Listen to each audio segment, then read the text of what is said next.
Hi നമസ്കാരം. എഡ്ഹാപ്പ് അക്കാദമിയുടെ YouTube ചാനലിലേക്ക് ഏവർക്കും സ്വാഗതം. ഇന്ന് നമ്മൾ പഠിക്കാൻ പോകുന്ന ടോപ്പിക്ക് ഇന്ത്യ ചരിത്രത്തിൽ നിന്നുള്ള ഒരു ടോപ്പിക്കാണ്. നമ്മളിന്ന് പഠിക്കാൻ ഉദ്ദേശിക്കുന്നത് ഇന്റർനാഷണൽ കോൺഗ്രസിനെ കുറിച്ചാണ്. വളരെ പ്രധാനപ്പെട്ട ഒരു ടോപ്പിക്കാണ് ഇന്റർനാഷണൽ കോൺഗ്രസ്. ഒട്ടുമിക്ക പരീക്ഷകളിലും ഈ ഭാഗത്തു നിന്ന് ഒരു ചോദ്യം ചോദിച്ചു കാണാറുണ്ട്. അതുകൊണ്ട് ഈ ക്ലാസ് നിങ്ങൾ മുഴുവനായി ശ്രദ്ധയോടെ കാണാൻ ശ്രമിക്കുക. ക്ലാസ്സിലേക്ക് കടക്കുന്നതിന് മുമ്പ് നിങ്ങൾ ഈ ചാനൽ ആദ്യമായാണ് കാണുന്നതെങ്കിൽ ചാനൽ സബ്സ്ക്രൈബ് ചെയ്യുകയും തുടർന്നുള്ള ബെല്ലൈക്കൻ എനബിൾ ചെയ്യുകയും ചെയ്യുക. എന്നാൽ മാത്രമാണ് നമ്മൾ അപ്ലോഡ് ചെയ്യുന്ന ക്ലാസ്സുകൾ നിങ്ങൾക്ക് നോട്ടിഫിക്കേഷനായി ലഭിക്കുകയുള്ളൂ. നമുക്ക് ക്ലാസ്സിലേക്ക് കടക്കാം.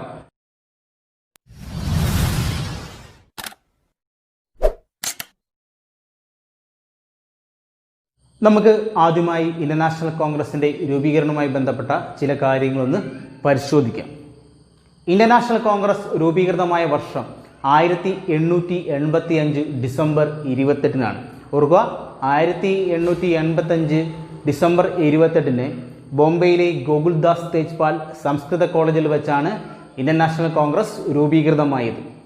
ഇന്ത്യയിലെ ആദ്യത്തെ രാഷ്ട്രീയ പാർട്ടി എന്നറിയപ്പെടുന്നത് ഇന്റർനാഷണൽ കോൺഗ്രസ് ആണ്. ഓർക്കുക, ഇന്ത്യയിലെ ആദ്യത്തെ രാഷ്ട്രീയ പാർട്ടി എന്നറിയപ്പെടുന്നത് ഇന്റർനാഷണൽ കോൺഗ്രസ് ആണ്. ഇന്റർനാഷണൽ കോൺഗ്രസിന്റെ സ്ഥാപകൻ അലൻ ഒക്ടോവിയൻ ഹ്യൂം. ഓർക്കുക, അലൻ ഒക്ടോവിയൻ ഹ്യൂം അല്ലെങ്കിൽ എയോ ഹ്യൂം എന്നറിയപ്പെടുന്ന വ്യക്തിയാണ് 1885 ഡിസംബർ 28-ന് ഇന്റർനാഷണൽ കോൺഗ്രസ് രൂപീകരിച്ചത്. ഇന്റർനാഷണൽ കോൺഗ്രസിന്റെ മുൻഗാമി എന്നറിയപ്പെടുന്നത് ഇന്റർനാഷണൽ യൂണിയൻ ആണ്. ഓർക്കുക, ഇന്റർനാഷണൽ കോൺഗ്രസിന്റെ മുൻഗാമി എന്നറിയപ്പെടുന്നത് ഇന്റർനാഷണൽ യൂണിയൻ ആണ്. ഇന്റർനാഷണൽ യൂണിയൻ സ്ഥാപിച്ചത് അലൻ ഒക്ടോവിയൻ ഹ്യൂമാണ്. 1884 അലൻ ഒക്ടോവിയൻ ഹ്യൂം സ്ഥാപിച്ച ഇന്ത്യൻ നാഷണൽ യൂണിയനാണ് 1885 ഡിസംബർ 28-ന് ഇന്ത്യൻ നാഷണൽ കോൺഗ്രസ് ആയത്. ഇന്ത്യൻ നാഷണൽ കോൺഗ്രസിന്റെ രൂപീകരണവുമായി ബന്ധപ്പെട്ട സിദ്ധാന്തമാണ് സേഫ്റ്റി വാൽവ് തിയറി. ഓർക്കുക, ഇന്ത്യൻ നാഷണൽ കോൺഗ്രസിന്റെ രൂപീകരണവുമായി ബന്ധപ്പെട്ട തിയറിയാണ് സേഫ്റ്റി വാൽവ് തിയറി. ഇന്റർനാഷണൽ കോൺഗ്രസിന്റെ ആദ്യത്തെയും ഒരേ ഒരു സെക്രട്ടറിയാണ് അലൻ ഒക്ടോവിയൻ ഹ്യൂം. ഓർക്കുക, ഇന്റർനാഷണൽ കോൺഗ്രസിന്റെ ആദ്യത്തെയും ഒരേ ഒരു സെക്രട്ടറിയാണ് അലൻ ഒക്ടോവിയൻ ഹ്യൂം. ഇന്ത്യൻ ഓർണിത്തോളജിയുടെ പിതാവ് എന്നറിയപ്പെടുന്നത് അലൻ ഒക്ടോവിയൻ ഹ്യൂമാണ്. ഓർക്കുക, ഇന്ത്യൻ ഓർണിത്തോളജിയുടെ പിതാവ് എന്നറിയപ്പെടുന്നതും അലൻ ഒക്ടോവിയൻ ഹ്യൂമാണ്. ഓർക്കുക, ഇന്റർനാഷണൽ കോൺഗ്രസിന്റെ ഒരേ ഒരു സെക്രട്ടറിയാണ് അലൻ ഒക്ടോവിയൻ ഹ്യൂം. ഇന്റർനാഷണൽ കോൺഗ്രസിന്റെ ആദ്യത്തെ പ്രസിഡന്റ് WC ബാനർജി. ഓർക്കുക, ഇന്റർനാഷണൽ കോൺഗ്രസിന്റെ ആദ്യത്തെ പ്രസിഡന്റാണ് WC ബാനർജി അല്ലെങ്കിൽ ഉമേഷ് ചന്ദ്ര ബാനർജി. ഇന്റർനാഷണൽ കോൺഗ്രസ് രൂപീകൃതമായപ്പോൾ ഇന്ത്യയിലെ വൈസ്രോയി ആയിരുന്നു ലോർഡ് ഡഫറിൻ. ഓർക്കുക, ഇന്റർനാഷണൽ കോൺഗ്രസ് രൂപീകരിച്ചപ്പോൾ ഇന്ത്യയിലെ വൈസ്രോയി ആരാണെന്ന് ചോദിക്കുകയാണെങ്കിൽ ലോർഡ് ഡഫറിൻ ആണ്. അപ്പോൾ നമുക്കൊന്നുകൂടി പറയാം, ഇന്റർനാഷണൽ കോൺഗ്രസിന്റെ ആദ്യത്തെയും ഒരേ ഒരു സെക്രട്ടറിയാണ് എയോ ഹ്യൂം. ഇന്റർനാഷണൽ കോൺഗ്രസിന്റെ ആദ്യത്തെ പ്രസിഡന്റ് ആരാണെന്ന് ചോദിക്കുകയാണെങ്കിൽ WC ബാനർജിയാണ്. ഇന്റർനാഷണൽ കോൺഗ്രസ് രൂപീകരിച്ചപ്പോൾ ഇന്ത്യയിലെ വൈസ്രോയി ആരാണെന്ന് ചോദിക്കുകയാണെങ്കിൽ ലോർഡ് ഡഫറിൻ. ഇനി നമുക്ക് ഈ ഇന്റർനാഷണൽ കോൺഗ്രസിന്റെ കുറച്ച് പോഷക സംഘടനകളെക്കുറിച്ച് ഒന്ന് നോക്കാം. ഇന്റർനാഷണൽ കോൺഗ്രസിന്റെ യുവജന സംഘടന അല്ലെങ്കിൽ യൂത്ത് വിങ് അറിയപ്പെടുന്നത് ഇന്ത്യൻ യൂത്ത് കോൺഗ്രസ് എന്നാണ്. ഓർക്കുക, ഇന്റർനാഷണൽ കോൺഗ്രസിന്റെ യുവജന സംഘടന അറിയപ്പെടുന്നത് ഇന്ത്യൻ യൂത്ത് കോൺഗ്രസ് എന്നാണ്. ഇന്റർനാഷണൽ യൂണിയന്റെ വനിതാ വിങ് അല്ലെങ്കിൽ വനിതാ സംഘടന അറിയപ്പെടുന്നത് ഓൾ ഇന്ത്യ മഹിളാ കോൺഗ്രസ് എന്നാണ്. ഓർക്കുക, ഇന്റർനാഷണൽ യൂണിയന്റെ മഹിളാ സംഘടന അല്ലെങ്കിൽ വുമൺസ് വിങ് അറിയപ്പെടുന്നത് ഓൾ ഇന്ത്യ മഹിളാ കോൺഗ്രസ് എന്നാണ്. ഇന്റർനാഷണൽ കോൺഗ്രസിന്റെ വിദ്യാർത്ഥി സംഘടന അറിയപ്പെടുന്നത് National students union of India എന്നാണ്. ഓർക്കുക, നാഷണൽ സ്റ്റുഡൻസ് യൂണിയൻ ഓഫ് ഇന്ത്യ NSU എന്നറിയപ്പെടുന്നത് ഇന്റർനാഷണൽ കോൺഗ്രസിന്റെ വിദ്യാർത്ഥി സംഘടനയാണ്. ഇനി ഇന്റർനാഷണൽ കോൺഗ്രസിന്റെ ട്രേഡ് യൂണിയനാണ് Indian National Trade Union Congress INTUC. ഓർക്കുക, ഇന്റർനാഷണൽ യൂണിയന്റെ ട്രേഡ് യൂണിയനാണ് Indian National Trade Union Congress. ഒന്ന് നമുക്ക് നോക്കാം. നാഷണൽ കോൺഗ്രസിന്റെ യുവജന വിഭാഗം അറിയപ്പെടുന്നത് ഇന്ത്യൻ യൂത്ത് കോൺഗ്രസ് എന്നും വനിതാ വിഭാഗം അറിയപ്പെടുന്നത് ഓൾ ഇന്ത്യ മഹിളാ കോൺഗ്രസ് എന്നും വിദ്യാർത്ഥി സംഘടന അറിയപ്പെടുന്നത് National students union of India അല്ലെങ്കിൽ NSU. അതുപോലെ തന്നെ INCയുടെ ട്രേഡ് യൂണിയനാണ് Indian National Trade Union Congress INTUC. Indian national കോൺഗ്രസിൻ്റെ ഔദ്യോഗിക പത്രം അറിയപ്പെടുന്നത് കോൺഗ്രസ് സന്ദേശ് എന്നാണ്. ഓർക്കുക, ഇന്ത്യൻ നാഷണൽ കോൺഗ്രസിൻ്റെ ഔദ്യോഗിക പത്രമാണ് കോൺഗ്രസ് സന്ദേശ്. ഇനി നമുക്ക് INCയുടെ രൂപീകരണവുമായി ബന്ധപ്പെട്ട് ചില നേതാക്കൾ നടത്തിയ പരാമർശങ്ങളെക്കുറിച്ച് നമുക്കൊന്ന് നോക്കാം. INC is A microscopic minority എന്ന് വിശേഷിപ്പിച്ചത് ലോർഡ് ഡഫറിനാണ്. ഓർക്കുക, INC is A microscopic minority എന്ന് വിശേഷിപ്പിച്ചത് ലോർഡ് ഡഫറിനാണ്. നാഷണൽ കോൺഗ്രസിൻ്റെ രൂപീകരണ സമയത്ത് ഇന്ത്യയിലെ വൈസ്രോയി ആയിരുന്നു lord Dufferin. My greatest ambition while in India is to assist it to a peaceful demise എന്ന് ഇന്ത്യൻ നാഷണൽ കോൺഗ്രസിനെ കുറിച്ച് വിശേഷിപ്പിച്ചത് ലോർഡ് ഹഡ്സൺ ആണ്. ഓർക്കുക, my greatest ambition while in India is to assist it to a peaceful demise എന്ന് national കോൺഗ്രസിനെ കുറിച്ച് അഭിപ്രായപ്പെട്ടത് ലോർഡ് ഹഡ്സൺ ആണ്. INC is a begging institution എന്ന് വിശേഷിപ്പിച്ചത് അരവിന്ദ ഘോഷാണ്. ഓർക്കുക, INCയെ ഒരു ബെഗ്ഗിംഗ് ഇൻസ്റ്റിറ്റ്യൂഷൻ എന്ന് വിശേഷിപ്പിച്ചത് അരവിന്ദ ഘോഷാണ്. INC is very much an English knowing upper class affairs എന്ന് വിശേഷിപ്പിച്ചത് ജവഹർലാൽ നെഹ്റു ആണ്. ഓർക്കുക, INC is very much an English knowing upper class affairs എന്ന് വിശേഷിപ്പിച്ചത് ജവഹർലാൽ നെഹ്റു ആണ്. INC is playing with bubbles എന്ന് വിശേഷിപ്പിച്ചത് ബിപിൻ ചന്ദ്രപാലാണ്. ഓർക്കുക, INC is playing with bubbles എന്ന് വിശേഷിപ്പിച്ചത് ബിപിൻ ചന്ദ്രപാലാണ്. INCയെ ഒരു അവധിക്കാല വിനോദ പരിപാടി എന്ന് വിശേഷിപ്പിച്ചത് ബാലഗംഗാധര തിലകാണ്. ഓർക്കുക, INCയെ ഒരു അവധിക്കാല വിനോദ പരിപാടി എന്ന് വിശേഷിപ്പിച്ചത് ബാലഗംഗാധര തിലകാണ്. എ 3-ഡേ തമാശ എന്ന് ഇന്റർനാഷണൽ കോൺഗ്രസിനെ വിശേഷിപ്പിച്ചത് AK ദത്തയാണ്. ഓർക്കുക, എ 3-ഡേ തമാശ എന്ന് ഇന്റർനാഷണൽ കോൺഗ്രസിനെ വിശേഷിപ്പിച്ചത് AK ദത്തയാണ്. The Congress is in reality a civil war without arms എന്ന് ഇന്റർനാഷണൽ കോൺഗ്രസിനെ വിശേഷിപ്പിച്ചത് സർ സയ്യിദ് അഹമ്മദ് ഖാനാണ്. ഓർക്കുക, Congress is in reality a civil war without arms എന്ന് നാഷണൽ കോൺഗ്രസിനെ കുറിച്ച് അഭിപ്രായപ്പെട്ടത് സർ സയ്യിദ് അഹമ്മദ് ഖാനാണ്. നാഷണൽ കോൺഗ്രസിനെ 3 കാലഘട്ടങ്ങളായി തരംതിരിച്ചിരിക്കുക. അത് ഏതൊക്കെയെന്ന് നമുക്കൊന്ന് നോക്കാം. 1885 മുതൽ 1905 വരെയുള്ള ഇന്റർനാഷണൽ കോൺഗ്രസിൻ്റെ കാലഘട്ടം അറിയപ്പെടുന്നത് മിതവാദികൾ അല്ലെങ്കിൽ മോഡറേറ്റ്സ് എന്നാണ്. ഓർക്കുക, 1885 മുതൽ 1905 വരെയുള്ള കാലഘട്ടം അറിയപ്പെടുന്നത് ഈ മോഡറേറ്റ്സ് അല്ലെങ്കിൽ മിതവാദികൾ എന്നാണ്. 1905 മുതൽ 1917 വരെയുള്ള INCയുടെ കാലഘട്ടം അറിയപ്പെടുന്നത് എക്സ്ട്രീമിസ്റ്റ് അല്ലെങ്കിൽ തീവ്രവാദ വിഭാഗം എന്നാണ്. ഓർക്കുക, 1905 മുതൽ 1917 വരെയുള്ള INCയുടെ കാലഘട്ടം അറിയപ്പെടുന്നത് എക്സ്ട്രീമിസ്റ്റ് ഗ്രൂപ്പ് അല്ലെങ്കിൽ തീവ്രവാദ വിഭാഗം എന്നാണ്. 1917 മുതൽ 1948 വരെയുള്ള കാലഘട്ടം അറിയപ്പെടുന്നത് ഗാന്ധിയൻ കാലഘട്ടം എന്നാണ്. ഓർക്കുക, 1917 മുതൽ 1948 വരെയുള്ള INCയുടെ കാലഘട്ടം അറിയപ്പെടുന്നത് ഗാന്ധിയൻ കാലഘട്ടം എന്നാണ്. അപ്പോൾ ഒന്നുകൂടി നമുക്ക് നോക്കാം. 1885 മുതൽ 1905 വരെയുള്ള കാലഘട്ടം മോഡറേറ്റ്സ് അല്ലെങ്കിൽ മിതവാദികൾ. 1905 മുതൽ 1917 വരെയുള്ള കാലഘട്ടം അറിയപ്പെടുന്നത് എക്സ്ട്രീമിസ്റ്റ് ഗ്രൂപ്പ് അല്ലെങ്കിൽ തീവ്രവാദ വിഭാഗം. 1917 മുതൽ 1948 വരെയുള്ള കാലഘട്ടം അറിയപ്പെടുന്നത് ഗാന്ധിയൻ കാലഘട്ടം എന്നുമാണ്. സ്വാതന്ത്ര്യത്തിന് മുമ്പ് ഇന്റർനാഷണൽ കോൺഗ്രസിൻ്റെ സമ്മേളനങ്ങൾ ഏറ്റവും കൂടുതൽ നടന്നത് കൊൽക്കത്തയിൽ വെച്ചാണ്. ഓർക്കുക, സ്വാതന്ത്ര്യത്തിന് മുമ്പ് ഇന്റർനാഷണൽ കോൺഗ്രസിൻ്റെ ഏറ്റവും കൂടുതൽ സമ്മേളനങ്ങൾ നടന്നത് കൽക്കത്തയിൽ വെച്ചാണ്. സ്വാതന്ത്ര്യത്തിന് ശേഷം ഡൽഹിയിൽ വെച്ചാണ് ഏറ്റവും കൂടുതൽ സമ്മേളനങ്ങൾ നടന്നത്. ഇനി നമുക്ക് INCയുടെ പ്രധാനപ്പെട്ട സമ്മേളനങ്ങൾ ഓരോന്നായി ഒന്ന് പരിശോധിക്കാം. ബോംബെ സമ്മേളനം 1885. ഇന്ത്യൻ നാഷണൽ കോൺഗ്രസിന്റെ പ്രഥമ സമ്മേളനം നടന്നത് 1885 ബോംബെയിലെ ഗോകുൽദാസ് തേജ്പാൽ സംസ്കൃത കോളേജിൽ വെച്ചാണ്. ഓർക്കുക, ഇന്ത്യൻ നാഷണൽ കോൺഗ്രസിന്റെ പ്രഥമ സമ്മേളനം നടന്നത് 1885 ബോംബെയിലെ ഗോകുൽദാസ് തേജ്പാൽ സംസ്കൃത കോളേജിൽ വെച്ചാണ്. INCയുടെ പ്രഥമ സമ്മേളനത്തിന് ആദ്യം വേദിയായി നിശ്ചയിച്ചിരുന്നത് പൂനെ ആയിരുന്നു. എന്നാൽ പൂനെയിൽ പ്ലേഗ് പടർന്നു പിടിച്ചതിനെ തുടർന്ന് വേദി പൂനെയിൽ നിന്നും ബോംബെയിലേക്ക് മാറ്റുകയായിരുന്നു. അപ്പോൾ ഓർക്കുക, INCയുടെ പ്രഥമ സമ്മേളനം നടന്നത് ബോംബെയിൽ വെച്ചാണ്. ഇന്ത്യൻ നാഷണൽ കോൺഗ്രസിന്റെ പ്രഥമ സമ്മേളനത്തിലെ അധ്യക്ഷൻ WC ബാനർജി അല്ലെങ്കിൽ ഉമേഷ് ചന്ദ്ര ബാനർജി. ഓർക്കുക, നാഷണൽ കോൺഗ്രസിന്റെ ആദ്യത്തെ അധ്യക്ഷൻ അല്ലെങ്കിൽ പ്രസിഡന്റാണ് WC ബാനർജി. 2 തവണ INC പ്രസിഡന്റായ ആദ്യ വ്യക്തിയാണ് WC ബാനർജി.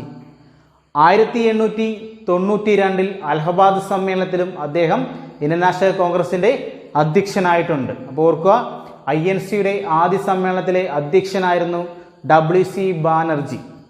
2 തവണ INC പ്രസിഡന്റായ ആദ്യ വ്യക്തിയാണ് WC ബാനർജി. INCയുടെ പ്രഥമ സമ്മേളനത്തിൽ പങ്കെടുത്തവരുടെ എണ്ണം 72. ഓർക്കുക, INCയുടെ പ്രഥമ സമ്മേളനത്തിൽ പങ്കെടുത്തവരുടെ എണ്ണമാണ് 72. 78 എന്ന് പറഞ്ഞ ഒരു ക്വസ്റ്റ്യൻ ഉണ്ട്. അതായത് ഉപ്പു സത്യാഗ്രഹവുമായി ബന്ധപ്പെട്ട ദണ്ഡി മാർച്ചിൽ പങ്കെടുത്തവരുടെ എണ്ണമാണ് 78. അപ്പം നമ്മുടെ ആൻസർ എന്ന് പറയുന്നത് 72 ആണ്. അപ്പോൾ ഓർക്കുക, ഇന്ത്യൻ നാഷണൽ കോൺഗ്രസിന്റെ പ്രഥമ സമ്മേളനത്തിൽ പങ്കെടുത്തവരുടെ എണ്ണം 72 ആണ്. ഇന്ത്യൻ നാഷണൽ കോൺഗ്രസിന്റെ പ്രഥമ സമ്മേളനത്തിൽ പങ്കെടുത്ത ഏക മലയാളിയാണ് ബാരിസ്റ്റർ G പരമേശ്വര പിള്ള അല്ലെങ്കിൽ GP പിള്ള. ഓർക്കുക, 1885 INCയുടെ പ്രഥമ സമ്മേളനത്തിൽ പങ്കെടുത്ത ഏക മലയാളിയാണ് barrister GP Pillai. Indian national കോൺഗ്രസിന്റെ പ്രഥമ സമ്മേളനത്തിൽ പാസാക്കിയ പ്രമേയങ്ങളുടെ എണ്ണം 9. ഓർക്കുക, ഇന്ത്യൻ നാഷണൽ കോൺഗ്രസിന്റെ പ്രഥമ സമ്മേളനത്തിൽ പാസാക്കിയ പ്രമേയങ്ങളുടെ എണ്ണമാണ് 9. ആദ്യ പ്രമേയം അവതരിപ്പിച്ചത് G സുബ്രഹ്മണ്യ അയ്യർ. ഓർക്കുക, INCയുടെ ആദ്യ സമ്മേളനത്തിൽ അവതരിപ്പിച്ച പ്രമേയങ്ങളുടെ എണ്ണം 9 ആണ്. ആദ്യ പ്രമേയം അവതരിപ്പിച്ചത് G സുബ്രഹ്മണ്യ അയ്യരാണ്. സുബ്രഹ്മണ്യ അറിയപ്പെടുന്നത് എങ്ങനെയാ? The grand old man of south India എന്നറിയപ്പെടുന്നത് G സുബ്രഹ്മണ്യ അയ്യരാണ്. കൊൽക്കത്ത സമ്മേളനം 1886. INCയുടെ രണ്ടാമത്തെ സമ്മേളനം നടന്നത് 1886 കൊൽക്കത്തയിൽ വെച്ചിട്ടാണ്. INCയുടെ രണ്ടാമത്തെ സമ്മേളനത്തിലെ അധ്യക്ഷനായിരുന്നു ദാദാബായി നവറോജി. ഓർക്കുക, ഇന്ത്യൻ നാഷണൽ കോൺഗ്രസിന്റെ രണ്ടാമത്തെ സമ്മേളനത്തിലെ അധ്യക്ഷനായിരുന്നു ദാദാബായി നവറോജി. ഇന്ത്യൻ നാഷണൽ കോൺഗ്രസിന്റെ പ്രസിഡന്റ് ആകുന്ന ആദ്യ പാഴ്സി മതക്കാരനാണ് ദാദാബായി നവറോജി. ഓർക്കുക, INCയുടെ ആദ്യത്തെ പാഴ്സി മതക്കാരനായ പ്രസിഡന്റാണ് ദാദാബായി നവറോജി. അല്ലെങ്കിൽ ആദ്യത്തെ നോൺ ഹിന്ദു INC പ്രസിഡന്റ് ആരാന്ന് ചോദിക്കുകയാണെങ്കിലും ദാദാബായി നവറോജിയാണ്. 3 തവണ INC പ്രസിഡന്റ് ആകുന്ന ആദ്യ വ്യക്തിയാണ് ദാദാബായി നവറോജി. ഓർക്കുക, 3 തവണ INC പ്രസിഡന്റ് ആകുന്ന ആദ്യ വ്യക്തിയാണ് ദാദാബായി നവറോജി. 1886 കൊൽക്കത്ത സെക്ഷനു ശേഷം അദ്ദേഹം 1893 ലാഹോർ സെക്ഷനിലും 1906 കൊൽക്കത്ത സെക്ഷനിലും ഇന്ത്യൻ നാഷണൽ കോൺഗ്രസിന്റെ അധ്യക്ഷനായിട്ടുണ്ട്. ഇന്ത്യൻ നാഷണൽ കോൺഗ്രസിന് കോൺഗ്രസ് എന്ന പേര് നിർദ്ദേശിച്ചത് ദാദാബായി നവറോജിയാണ്. ഓർക്കുക, ഇന്ത്യൻ നാഷണൽ കോൺഗ്രസിന് കോൺഗ്രസ് എന്ന പേര് നിർദ്ദേശിച്ചത് ദാദാബായി നവറോജിയാണ്. ഇന്ത്യൻ നാഷണൽ കോൺഗ്രസിന്റെ ഏറ്റവും പ്രായം കൂടിയ പ്രസിഡന്റ് ആരാണെന്ന് ചോദിക്കുവാണെങ്കിലും ദാദാബായി നവറോജിയാണ്. അപ്പോൾ നമുക്കൊന്നുകൂടി നോക്കാം. INCയുടെ രണ്ടാമത്തെ സമ്മേളനത്തിന്റെ അധ്യക്ഷനാണ് ദാദാബായി നവറോജി. 3 തവണ INC പ്രസിഡന്റ് ആകുന്ന ആദ്യ വ്യക്തിയാണ് ദാദാബായി നവറോജി.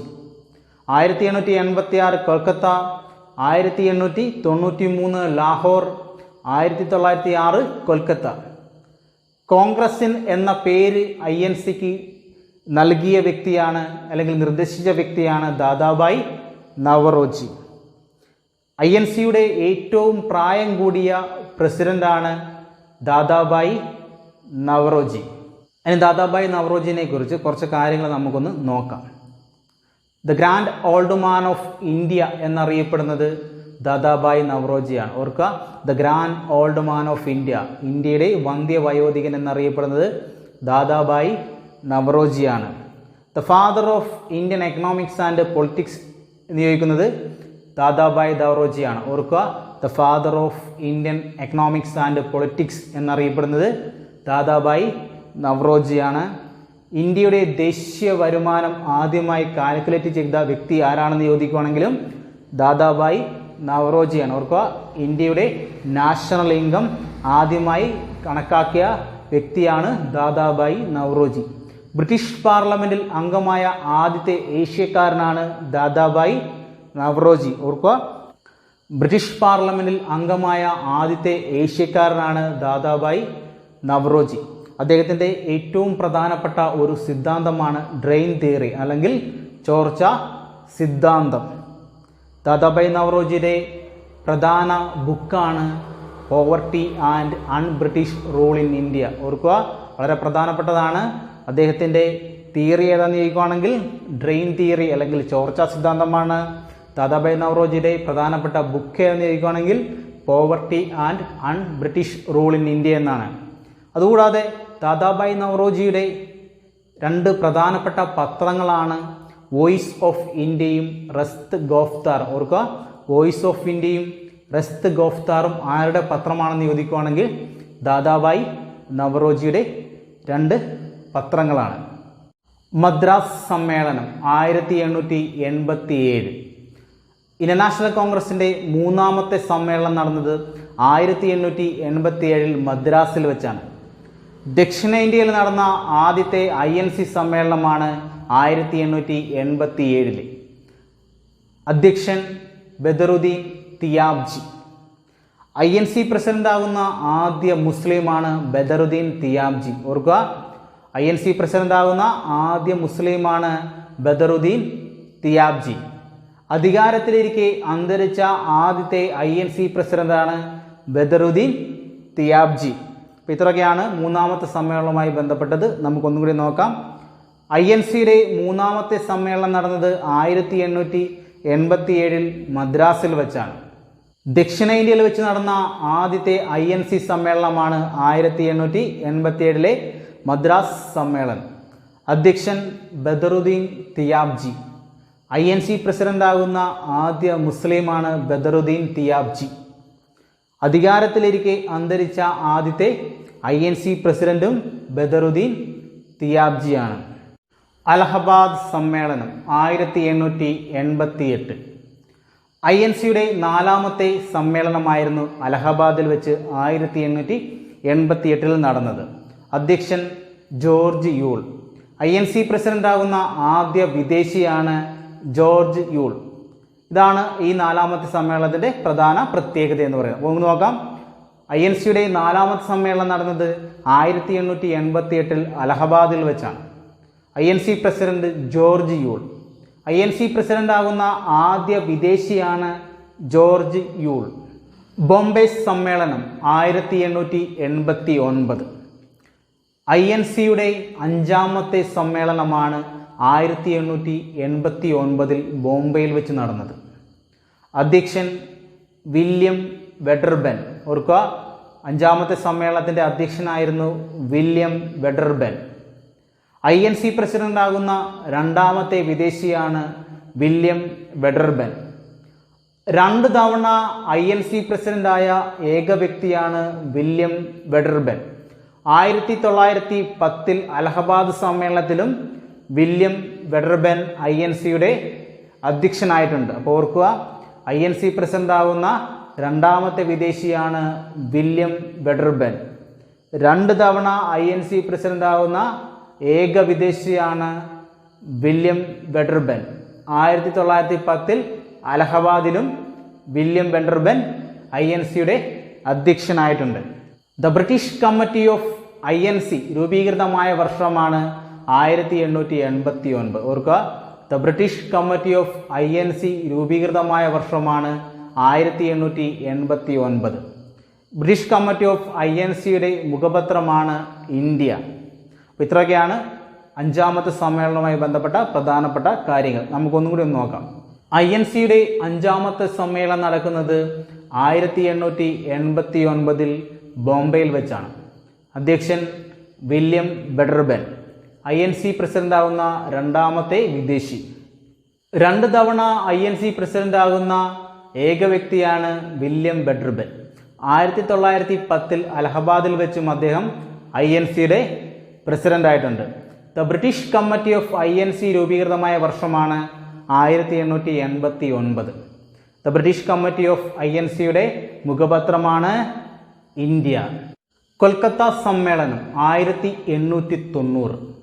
അധ്യക്ഷൻ ഫിറോസ് ഷാ മേത്ത. INCയുടെ സമ്മേളനത്തെ അഭിസംബോധന ചെയ്ത ആദ്യ വനിത കാദംബരി ഗാംഗുലി. ഇതാണ് ഈ സമ്മേളനത്തിൻ്റെ പ്രധാനപ്പെട്ട പ്രത്യേകത. ഈ 1890 കൊൽക്കത്ത സമ്മേളനത്തിൽ വെച്ചാണ് കാദംബരി ഗാംഗുലി ആദ്യമായി ഒരു വനിത INCയുടെ സമ്മേളനത്തെ അഭിസംബോധന ചെയ്തത്. ആ സമ്മേളനത്തിന് അധ്യക്ഷത വഹിച്ചത് ഫിറോസ് ഷാ മേത്തയാണ്. നാഗ്പൂർ സമ്മേളനം 1891. അധ്യക്ഷൻ P. ആനന്ദചാർലു. ആദ്യമായി ഒരു ദക്ഷിണേന്ത്യക്കാരൻ ഇന്റർനാഷണൽ കോൺഗ്രസിൻ്റെ അധ്യക്ഷനാകുന്നത് 1891 നാഗ്പൂർ സമ്മേളനത്തിലാണ്. ഇന്റർനാഷണൽ കോൺഗ്രസിന് നാഷണൽ എന്ന വാക്ക് കൂട്ടിച്ചേർത്തത് 1891 നാഗ്പൂർ സമ്മേളനത്തിൽ വെച്ചാണ്. ഇന്ത്യൻ കോൺഗ്രസ് ഇന്റർനാഷണൽ കോൺഗ്രസ് ആയി മാറിയത് 1891 നാഗ്പൂർ സമ്മേളനത്തിലാണ്. അപ്പോൾ നമുക്കൊന്നൊരു നോക്കാം. നാഗ്പൂർ സമ്മേളനത്തിൻ്റെ അധ്യക്ഷനായിരുന്നു P. ആനന്ദചാർലു. ആദ്യമായി ഒരു ദക്ഷിണേന്ത്യക്കാരൻ INC പ്രസിഡന്റാകുന്നത് 1891 നാഗ്പൂർ സമ്മേളനത്തിലാണ്. ഇന്റർനാഷണൽ കോൺഗ്രസിന് നാഷണൽ എന്ന വാക്ക് കൂട്ടിച്ചേർത്ത സമ്മേളനമാണ് 1891 നാഗ്പൂർ സമ്മേളനം. അങ്ങനെ ഇന്ത്യൻ കോൺഗ്രസ് ആണ് പിന്നീട് ഇന്ത്യൻ നാഷണൽ കോൺഗ്രസ് ആയി മാറിയത്. മദ്രാസ് സമ്മേളനം 1894. അധ്യക്ഷൻ ആൽഫ്രഡ് വെബ്. INC പ്രസിഡന്റാകുന്ന മൂന്നാമത്തെ വിദേശിയാണ് ആൽഫ്രഡ് വെബ്. ഓർക്കുക, INCയുടെ പ്രസിഡന്റാകുന്ന മൂന്നാമത്തെ വ്യക്തിയാണ് ആൽഫ്രഡ് വെബ്. കൊൽക്കത്ത സമ്മേളനം 1896. അധ്യക്ഷൻ റഹ്മത്തുള്ള സയാനി. INC പ്രസിഡന്റാകുന്ന രണ്ടാമത്തെ മുസ്ലിമാണ് റഹ്മത്തുള്ള സയാനി. ഈ സമ്മേളനത്തിൻ്റെ പ്രത്യേകത എന്തെന്ന് വെച്ചാൽ ദേശീയ ഗീതമായ വന്ദേ മാതരം ആദ്യമായി ആലപിക്കപ്പെട്ടത് 1896 കൊൽക്കത്ത സമ്മേളനത്തിൽ വെച്ചാണ്. ആലപിച്ചത് രവീന്ദ്രനാഥ ടാഗോറാണ്. അപ്പോൾ നമുക്കൊന്നുകൂടി നോക്കാം. 1896 കൊൽക്കത്ത സമ്മേളനം. അധ്യക്ഷൻ റഹ്മത്തുള്ള സയാനി. പ്രത്യേകത എന്താ? INC പ്രസിഡന്റാകുന്ന രണ്ടാമത്തെ മുസ്ലിമാണ് റഹ്മത്തുള്ള സയാനി. ഇനി ഈ സമ്മേളനത്തിൻ്റെ ഏറ്റവും പ്രധാനപ്പെട്ട പ്രത്യേകത എന്താണെന്ന് വെച്ചാൽ ദേശീയ ഗീതമായ വന്ദേ മാതരം ആദ്യമായി ആലപിക്കപ്പെട്ട സമ്മേളനമാണ് 1896 കൊൽക്കത്ത സമ്മേളനം. വന്ദേ മാതരം ആലപിച്ചത് ആരാണെന്ന് ചോദിക്കുകയാണെങ്കിൽ രവീന്ദ്രനാഥ ടാഗോറാണ്. അമരാവതി സമ്മേളനം 1897. അമരാവതി എന്ന് പറയുന്നത് മഹാരാഷ്ട്രയിലാണ്. അധ്യക്ഷൻ ചേറ്റൂർ ശങ്കരൻ നായർ. പ്രത്യേകത എന്താ? INC പ്രസിഡന്റാകുന്ന ഏക മലയാളിയാണ് ചേറ്റൂർ ശങ്കരൻ നായർ. അപ്പോൾ നമുക്കൊന്നൊരു നോക്കാം. അമരാവതി സെക്ഷൻ 1897. അധ്യക്ഷൻ ചേറ്റൂർ ശങ്കരൻ നായർ. പ്രത്യേകത INC പ്രസിഡന്റാകുന്ന ഏക മലയാളിയാണ് ചേറ്റൂർ ശങ്കരൻ നായർ. കൊൽക്കത്ത സമ്മേളനം 1901. അധ്യക്ഷൻ ദിൻഷായി വാച്ച. പ്രത്യേകത എന്താ? ഗാന്ധിജി പങ്കെടുത്ത ആദ്യ സമ്മേളനമാണ് 1901 കൊൽക്കത്ത സമ്മേളനം. അപ്പോൾ നമുക്കൊന്ന് നോക്കാം. 1901 കൊൽക്കത്ത സമ്മേളനത്തിൻ്റെ അധ്യക്ഷനായിരുന്നു ദിൻഷായി വാച്ച. പ്രത്യേകത എന്താ? ഗാന്ധിജി പങ്കെടുത്ത ആദ്യ സമ്മേളനമാണ് കൊൽക്കത്ത സമ്മേളനം. ബനാറസ് സമ്മേളനം 1905. ബനാറസ് എന്ന് പറയുന്നത് ഉത്തർപ്രദേശിലെ ഒരു നഗരമാണ്. ആ നഗരത്തിൽ വെച്ചാണ് 1905 INC സമ്മേളനം നടന്നത്. അധ്യക്ഷൻ ഗോപാലകൃഷ്ണ ഗോഖലെ. സ്വദേശി എന്ന വാക്ക് ഉയർന്നു വന്ന സമ്മേളനം ഏതാന്ന് ചോദിക്കുകയാണെങ്കിൽ 1905 ബനാറസ് സമ്മേളനമാണ്. ഓർക്കുക, സ്വദേശി എന്ന വാക്ക് ആദ്യമായി ഉയർന്നു വന്ന സമ്മേളനമാണ് ബനാറസ് സമ്മേളനം 1905. 1905 ബംഗാൾ വിഭജനവുമായി ബന്ധപ്പെട്ട് ഉയർന്നു വന്ന പ്രസ്ഥാനമാണ് സ്വദേശി പ്രസ്ഥാനങ്ങൾ. അതുമായി ബന്ധപ്പെട്ടാണ് 1905 ബനാറസ് സമ്മേളനത്തിൽ സ്വദേശി എന്ന വാക്ക് ആദ്യമായി ഉയർന്നു വന്നത്. ഒന്നുകൂടെ നമുക്ക് നോക്കാം. 1905 ഇന്റർനാഷണൽ കോൺഗ്രസിൻ്റെ സമ്മേളനം നടന്നത് ഉത്തർപ്രദേശിലെ ബനാറസിൽ വെച്ചാണ്. അധ്യക്ഷൻ എന്ന് പറയുന്നത് ഗോപാലകൃഷ്ണ ഗോഖലെയാണ്. സമ്മേളനത്തിൻ്റെ പ്രത്യേകത എന്താ? സ്വദേശി എന്ന വാക്ക് ആദ്യമായി ഉയർന്നു വന്ന സമ്മേളനമാണ് ബനാറസ് സമ്മേളനം. കൊൽക്കത്ത സമ്മേളനം 1906. അധ്യക്ഷൻ ദാദാബായി നവറോജി. പ്രത്യേകത എന്താ? സ്വരാജ് എന്ന വാക്ക് ആദ്യമായി ഉയർന്നു വന്ന സമ്മേളനമാണ് 1906 കൊൽക്കത്ത സമ്മേളനം. ഓർക്കുക, എന്നിട്ട് നമുക്ക് നോക്കാം. കൊൽക്കത്ത സമ്മേളനം 1906. അധ്യക്ഷൻ ദാദാബായി നവറോജി. സ്വരാജ് എന്ന വാക്ക് ആദ്യമായി ഉയർന്നു വന്ന സമ്മേളനമാണ് 1906 കൊൽക്കത്ത സമ്മേളനം. സൂററ്റ് സമ്മേളനം 1907. അധ്യക്ഷൻ റാഷ് ബിഹാരി ഘോഷ്. ഇന്റർനാഷണൽ കോൺഗ്രസ് മിതവാദികളെന്നും തീവ്രവാദികൾ അല്ലെങ്കിൽ മോഡറേറ്റ്സ് എന്നും എക്സ്ട്രീമിസ്റ്റുകളെന്നും രണ്ടായി പിരിഞ്ഞ സമ്മേളനമാണ് 1907 സൂററ്റ് സമ്മേളനം. സൂററ്റ് സമ്മേളനത്തിൻ്റെ അധ്യക്ഷനായിരുന്നു റാഷ് ബിഹാരി ഘോഷ്. ഒന്നുകൂടി നമുക്ക് നോക്കാം. 1907 INC സമ്മേളനം നടന്നത് സൂററ്റിൽ വെച്ചാണ്. അധ്യക്ഷൻ റാഷ് ബിഹാരി ഘോഷ്. പ്രത്യേകത എന്താ? ഇന്റർനാഷണൽ കോൺഗ്രസ് മിതവാദികളെന്നും തീവ്രവാദികളെന്നും രണ്ടായി പിരിഞ്ഞ സമ്മേളനമാണ് 1907 INC സമ്മേളനം. മിതവാദികളുടെ നേതാവായി അറിയപ്പെടുന്നത് ഗോപാലകൃഷ്ണ ഗോഖലെയും തീവ്രവാദ വിഭാഗം അല്ലെങ്കിൽ എക്സ്ട്രീമിസ്റ്റുകളുടെ നേതാവായി അറിയപ്പെടുന്നത് ലാലാ ലജ്പത് റായ്, ബാലഗംഗാധര തിലക്, ബിപിൻ ചന്ദ്രപാൽ എന്നിവരാണ്. മദ്രാസ് സമ്മേളനം 1908. അധ്യക്ഷൻ റാഷ് ബിഹാരി ഘോഷ്. പ്രത്യേകത എന്താ? തുടർച്ചയായി 2 സമ്മേളനങ്ങളിൽ അധ്യക്ഷനായ ആദ്യ വ്യക്തിയാണ് റാഷ് ബിഹാരി ഘോഷ്. ഒന്ന് നോക്കാം. 1908 മദ്രാസ് സമ്മേളനത്തിൽ അധ്യക്ഷനായിരുന്നു റാഷ് ബിഹാരി ഘോഷ്. ഇതിൻ്റെ പ്രത്യേകത എന്താ? തുടർച്ചയായി 2 തവണ INC പ്രസിഡന്റാകുന്ന ആദ്യ വ്യക്തിയാണ് റാഷ് ബിഹാരി ഘോഷ്. കൊൽക്കത്ത സമ്മേളനം 1911. അധ്യക്ഷൻ BN ദർ. പ്രത്യേകത എന്താ? ഇന്ത്യയുടെ ദേശീയ ഗാനമായ ജനഗണമന ആദ്യമായി ആലപിക്കപ്പെട്ട സമ്മേളനമാണ്. ആ സമ്മേളനത്തിന് നേതൃത്വം നൽകിയത് BN ദർ ആണ്.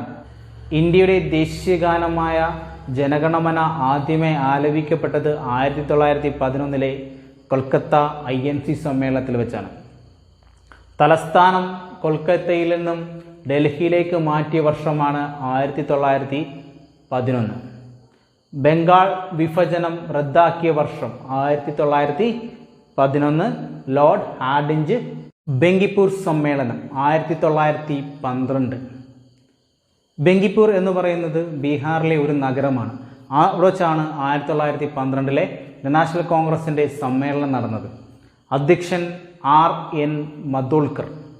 ഈ സമ്മേളനത്തിൻ്റെ പ്രത്യേകത എന്താണെന്ന് വെച്ചാൽ ജവഹർലാൽ നെഹ്റു ആദ്യമായി പങ്കെടുത്ത INC സമ്മേളനമാണ് 1912 ബങ്കിപ്പൂരിൽ വെച്ച് നടന്നത്. ഓർക്കുക, ബങ്കിപ്പൂർ സമ്മേളനം നടന്ന വർഷം 1912. ബങ്കിപ്പൂർ എന്ന് പറയുന്നത് ബീഹാറിലെ ഒരു നഗരമാണ്. അധ്യക്ഷൻ RN മധോൾക്കർ. പ്രത്യേകത എന്താ? ജവഹർലാൽ നെഹ്റു ആദ്യമായി പങ്കെടുത്ത INC സമ്മേളനമാണ് ബങ്കിപ്പൂർ സമ്മേളനം. ലക്നൗ സമ്മേളനം 1916. അധ്യക്ഷൻ AC മജുംദാർ. അംബികാചരൺ മജുംദാർ എന്ന് പറയുന്ന വ്യക്തിയാണ് 1916 ലക്നൗ സമ്മേളനത്തിൻ്റെ അധ്യക്ഷൻ. ഇതിൻ്റെ പ്രത്യേകതകൾ എന്തൊക്കെയാ?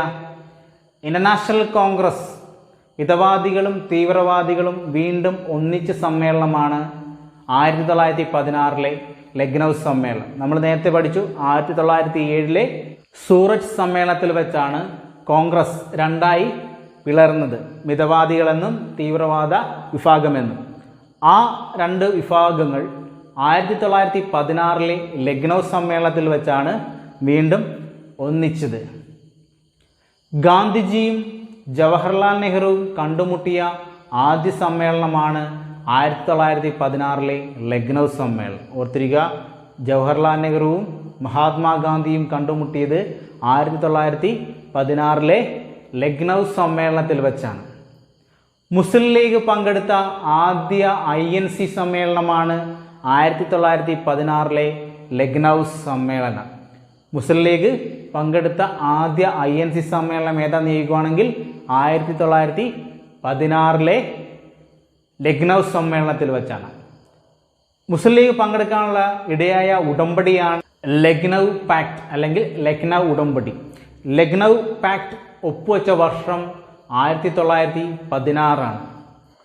ലക്നൗ പാക്ട് ഒപ്പുവെച്ചത് 1916 ബാലഗംഗാധര തിലകും മുഹമ്മദ് അലി ജിന്നയും തമ്മിലാണ്. ആ ഉടമ്പടി പ്രകാരമാണ് മുസ്ലിം ലീഗ് നാഷണൽ കോൺഗ്രസിൻ്റെ സമ്മേളനത്തിൽ പങ്കെടുക്കാൻ തീരുമാനിച്ചത്. അപ്പോൾ നമുക്കൊന്നുകൂടി നോക്കാം. ലക്നൗ സമ്മേളനം നടന്ന വർഷം 1916. അധ്യക്ഷൻ SC മജൂംദാർ അല്ലെങ്കിൽ അംബികാചരൺ മജൂംദാർ. ഇതിൻ്റെ 3 പ്രധാനപ്പെട്ട കാര്യങ്ങളാണ് നമ്മൾ ഇനി പറയാൻ പോകുന്നത്. ഒന്ന്, ഇന്റർനാഷണൽ കോൺഗ്രസ് മിതവാദികളും തീവ്രവാദികളും എന്ന രണ്ട് വിഭാഗങ്ങൾ വീണ്ടും ഒന്നിച്ച സമ്മേളനമാണ് 1916 ലക്നൗ സമ്മേളനം. മഹാത്മാഗാന്ധിയും ജവഹർലാൽ നെഹ്റുവും ആദ്യമായി കണ്ടുമുട്ടിയത് 1916 ലക്നൗ സമ്മേളനത്തിനടക്കാണ്. മുസ്ലിം ലീഗ് പങ്കെടുത്ത ആദ്യ INC സമ്മേളനമാണ് 1916 INC സമ്മേളനം. മുസ്ലിം ലീഗ് പങ്കെടുക്കാനുള്ള കാരണം എന്താ? ലക്നൗ ഉടമ്പടി പ്രകാരമാണ് മുസ്ലിം ലീഗ് INC സമ്മേളനത്തിൽ പങ്കെടുത്തത്. ആ ലക്നൗ ഉടമ്പടി ഒപ്പുവെച്ചത് ബാലഗംഗാധര തിലകും മുഹമ്മദ് അലി ജിന്നയും തമ്മിലാണ്. കൊൽക്കത്ത സമ്മേളനം 1917. അധ്യക്ഷ ആനി ബെസന്റ്. INC പ്രസിഡന്റാകുന്ന ആദ്യ വനിതയാണ് ആനി ബെസന്റ്. ഓർക്കുക, INCയുടെ പ്രസിഡന്റാകുന്ന ആദ്യ വനിത ആരാണെന്ന് ചോദിക്കുകയാണെങ്കിൽ ആനി ബെസന്റ് ആണ്. അതുപോലെ തന്നെ INCയുടെ ആദ്യ വിദേശ വനിത ആരാന്ന് ചോദിക്കുകയാണെങ്കിലും ആനി ബെസന്റ് ആണ്. മൊത്തം 5 പേരാണ് ഇന്റർനാഷണൽ കോൺഗ്രസ്സിലെ വനിതകൾ അധ്യക്ഷയായിട്ടുള്ളത്. അതിൽ ആദ്യമായി ഒരു വനിത INCയുടെ അധ്യക്ഷയാകുന്നത് 1917 കൊൽക്കത്ത സമ്മേളനത്തിൽ ആനി ബെസന്റ് ആണ്. ഡൽഹി സമ്മേളനം 1918. അധ്യക്ഷൻ മദൻ മോഹൻ മാളവ്യ. ഡൽഹി ആദ്യമായി INC സമ്മേളനത്തിന് വേദിയായ വർഷമാണ് 1918. അപ്പോൾ 1918 INC സമ്മേളനം നടന്നത് ഡൽഹിയിൽ വെച്ചാണ്. അധ്യക്ഷൻ ആരാന്ന് ചോദിക്കുകയാണെങ്കിൽ മദൻ മോഹൻ മാളവ്യയാണ്. പ്രത്യേകത എന്താ? ഡൽഹി ആദ്യമായി INC സമ്മേളനത്തിന് വേദിയായ വർഷമാണ് 1918 ഡൽഹി സമ്മേളനം. 1920 2 INC സമ്മേളനങ്ങൾ നടക്കുകയുണ്ടായി. അവ ഏതൊക്കെയെന്ന് നമുക്കൊന്ന് പരിശോധിക്കാം. കൊൽക്കത്ത സ്പെഷ്യൽ സമ്മേളനം 1920.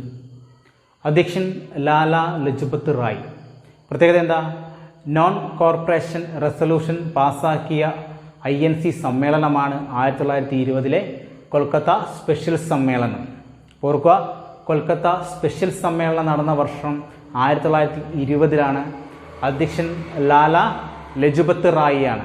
പ്രത്യേകത, നോൺ കോർപ്പറേഷൻ റെസൊല്യൂഷൻ പാസാക്കിയ INC സമ്മേളനമാണ് 1920 കൊൽക്കത്ത സ്പെഷ്യൽ സമ്മേളനം. നാഗ്പൂർ സമ്മേളനം 1920. അധ്യക്ഷൻ Veeraraghava Achari. Non cooperation was adopted.